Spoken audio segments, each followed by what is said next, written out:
Bajro Gegić. Izvolite. Zahvaljujem, poštovana predsednice. Poštovani narodni poslanici, poštovani građani, Vlada Republike Srbije, sudeći na osnovu izveštavanja medija, postiže zapažene rezultate u skoro svim oblastima. Tako vrlo često slušamo o otvaranju novih puteva, fabrika i drugih veoma važnih objekata. Te fabrike, kako čujemo, zapošljavaju po nekoliko stotina radnika, a neke od njih i po nekoliko hiljada. Rezultati toga, a to nam je i predsednik Vlade ovde potvrdio prije nekoliko dana, imaju za smanjenje stope nezaposlenosti sa 26%, koliko je bilo prije par godina, na 15,2%.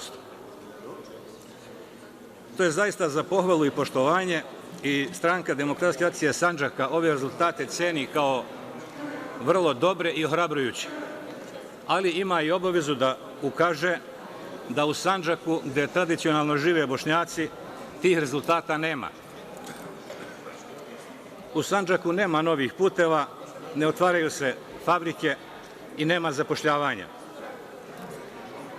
Stopa nezaposlenosti u Sandžaku nije 15,2%, već je daleko iznad toga.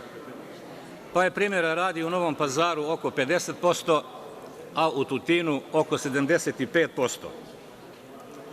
Ovako stanje u Sandžaku nije od juče, već traje duži niz godina, a za posledicu ima odlazak radno sposobnog stanovništva van granica ove zemlje, uglavnom za Nemačku, a i druge zemlje zapadne Evrope.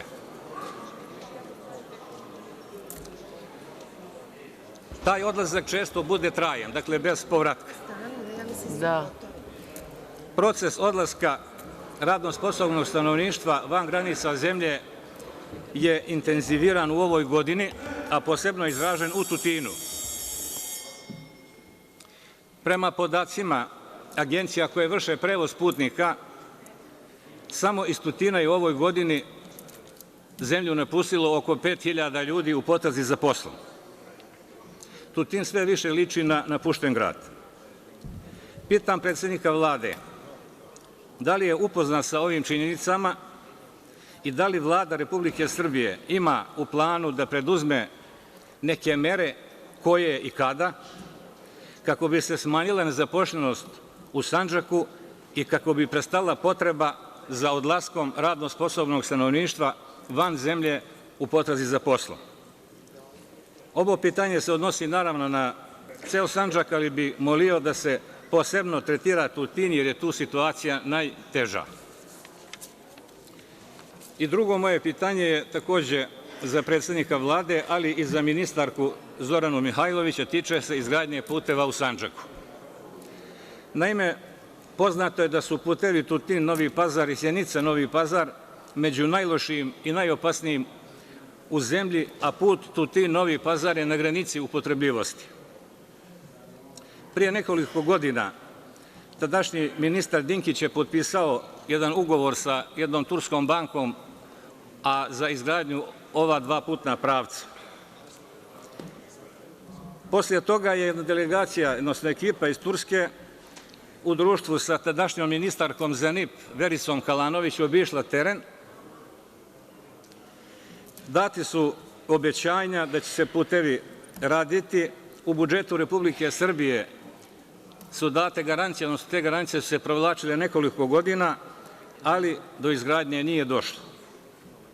Prije neki dan imamo reprizu tog dešavanja. Naime, ponovo je jedna ekipa iz Turske sa predstavnicima našeg Ministarstva građevina i predstavnicima lokalnih samouprava iz Tutina, Sjenice i Novog Pazara obišla ove putne pravce i opet smo čuli obećanja da će se ovi putevi raditi ubrzo i još da će se raditi i put Tutin-Sjenica.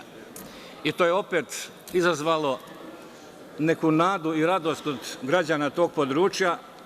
Nažalost, radost je bila potpunija da je pomenuti put Sjenica-Prijepolje, međutim, on ni ovog puta nije ni pomenut.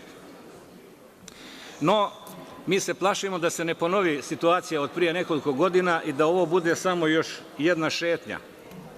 Pa pitam predsednika Vlade i ministarku Mihajlović, da li je ova obnovljena priča ozbiljna, odnosno da li će se i kada raditi putevi Tutin-Novi Pazar, Tutin-Sjenica-Novi Pazar i Tutin-Sjenica? Hvala.